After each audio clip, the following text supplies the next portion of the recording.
පන්දු 6ක් තුල මොකක් වෙයිද? මොකක් වෙයිද පන්දු 6 තුල? පැතුම් නිස්තංක අවුට් වෙයිද? හොඳට ලකුණු ලබා ගනීද කියලා අපි බලමු.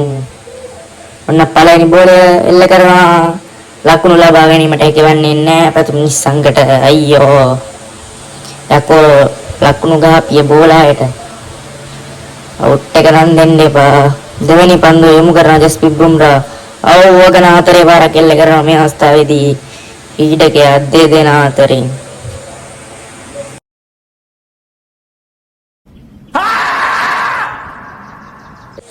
ලකුණු 4යි අනුව පිස්සු හැදෙනවා.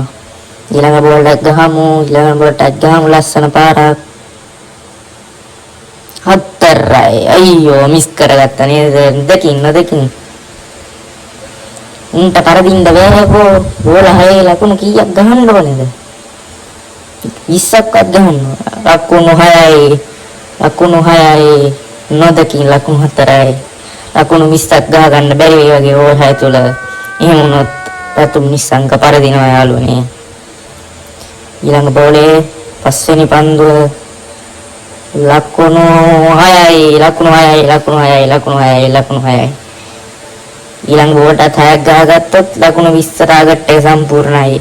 එක බෝලයකට ලකුණු 6ක් ගැහුවොත් පැතුම් නිස්සංක දිනනවා. එක බෝලයකට ලකුණු 6ක් ගැහුවොත් ඉවලින් එල්ල කරනවා. නමුත් 4 පාරක් පැතුම් නිස්සංක පරාජයට පත්වනවා.